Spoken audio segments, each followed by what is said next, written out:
би энэ оюу толгойтой холбоотой асуудал ярих гэдэг байгаа.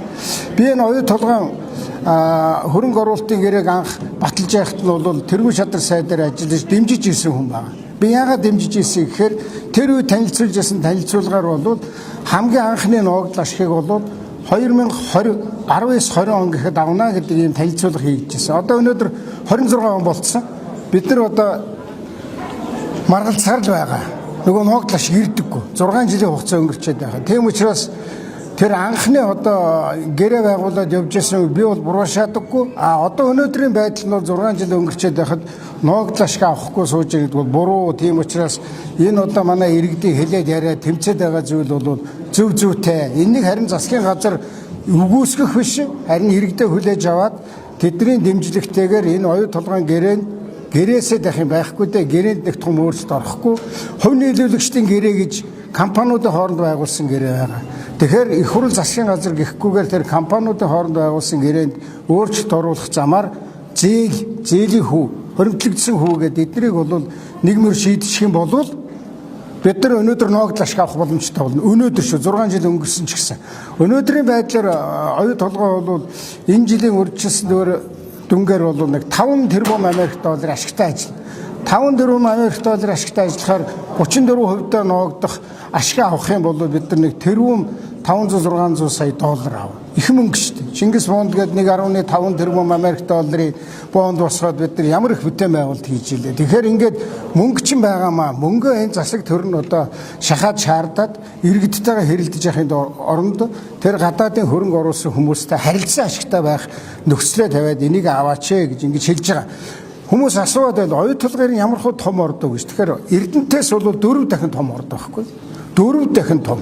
Эрдэнэт бол нэг 120 мянган тонн цэвэр зэс рүү шилжүүлвэл 120 мянган орчим тонн зэс гаргадаг. Оюу толгой бол одоо 465 мянган тонн 500 орчим мянган тонн руу явж байгаа. Одоо энэ 5 тэрбумын ашиг бол нэг 9-10 жил үргэлжлэнэ. Тэгээ одоо ингэж айлтай хамтраад юм хийчээ. Тэгээ нөгөө айл нь мөнгө аваад идэг. Манайх болохоор нэг юм баахан цаас би энэ тогтоол авчихсан. Их хурлын тогтоолууд гараад байдаг юу ч хийдэг. Тэгээ хоорондоо маргаад байдаг. Энийг бол тасан зогсоох цаг болсон. Үдээсээ тасан сайхан бэлгийн Дубайн гэрээнээс болж оюу толгойн ногдол шиг авахцаа болтой байна гэдэг. Тэгэхээр та хувь нийлүүлэгчдийн гэрээг өөрчлөлт асуудал яригдж байгаа нь ярих ёстой гэж яриад шүү дээ. Энийг тодорхой явахгүй. Хувь нийлүүлэгчдийн гэрээн дээр ямар зарлыг өөрчлөх ёстой? Хувь нийлүүлэгчдийн гэрээн дээр ингээд ямар асуудал байгаа вэ гэхээр зээл авах тухай асуудал байна. Зээлийн хүүгийн асуудал байна. Дараа нь үлрэл тутам өөрийнхөө нэг үлдэгдэл одоо мөнгөн дээр зээлэн дээр хүүгээ нэмээд тэрнээс дахиад хүү тооцох буюу хүүгийн хүү тооцох асуудлууд бүгдээрээ хувь нийлүүлэгчдийн гэрээн дээр байна. Хувь нийлүүлэгчдийн гэрээн дээр хэн гар үсгэж зурсан гэхэлэр тэр үеийн Эрдэнэс Монгол тэгээд нөгөө компаниуд гар үсгэж. Тэгэхээр энэ бол ерөөсөө өөрчилж ядаад байх юм байхгүй.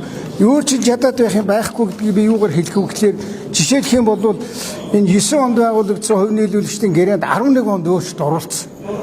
Тэр өөрчлөлт оруулж болж л байгаа үстэй. Ямар ч засаг, ямар ч их хурлд хүрэхгүйгээр өөрчлөлт оруулж болох юмыг одоо хүртэл хийхгүй байгаа.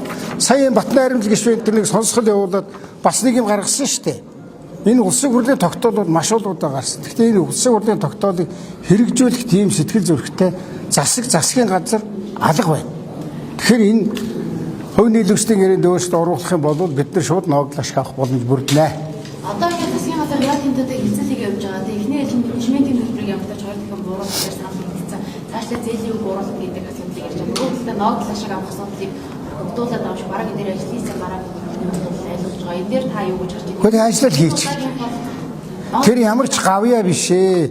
Одоо би хэлж байгаа та нарын улсын хурлын 25 оны 12 сард гарсан тогтоол 21 оны 12 сард гарсан тогтоол дээр бүгдийг хэлсэн.